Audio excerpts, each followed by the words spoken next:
खरे ज्ञान आणि शहाणपण आपल्याला कसे मिळेल? आज जगात माहिती खूप आहे.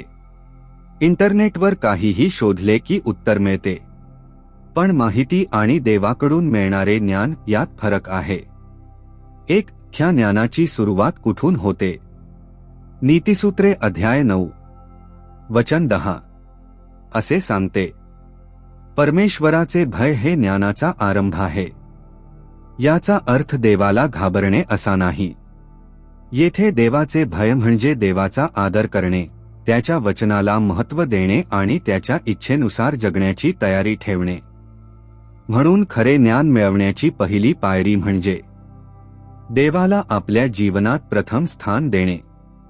आपण देवापासून दूर राहून जगाचे ज्ञान मिळवू शकतो, पण देवाकडून मिळणारे खरे शहाणपण मिळवण्यासाठी आपल्याला देवाकडे वळावे लागते. 2. देवाकडे ज्ञान मागा.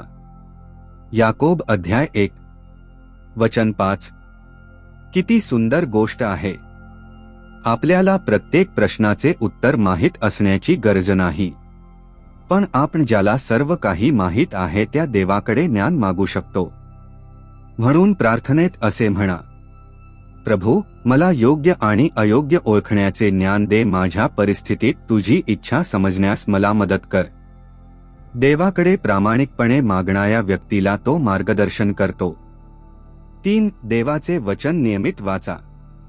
स्तोत्रसंहिता अध्याय 119 वचन 105 म्हणते, तुझे वचन माझ्या पावलांसाठी दिवा आणि माझ्या मार्गासाठी प्रकाश आहे.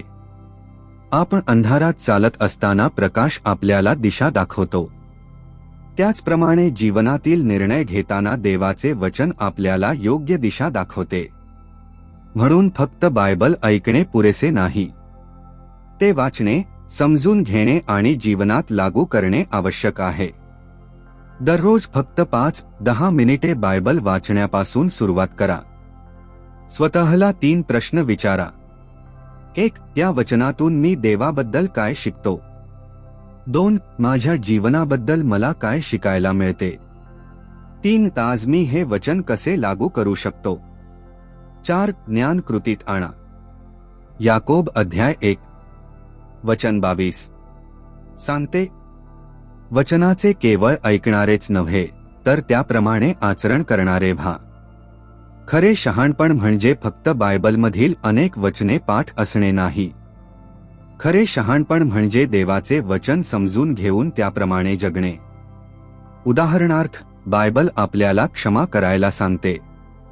आपण क्षमेबद्दल 10 प्रवचने ऐकली, तरी आपण कोणाला क्षमा केली नाही तर त्या ज्ञानाचा आपल्या जीवनाला फारसा उपयोग नाही. ज्ञान जेव्हा आचरणात येते, तेव्हा ते शहाणपण बनते. 5. येशू ख्रिस्तामध्ये खरी बुद्धी शोधा. बायबल सांगते की खरे ज्ञान केवळ मानवी बुद्धीत नाही. कलस्सई अध्याय 2 वचन 3 मध्ये ख्रिस्ताविषयी म्हटले आहे, त्याच्यामध्ये ज्ञानाचे व बुद्धीचे सर्व भांडार गुप्त आहे.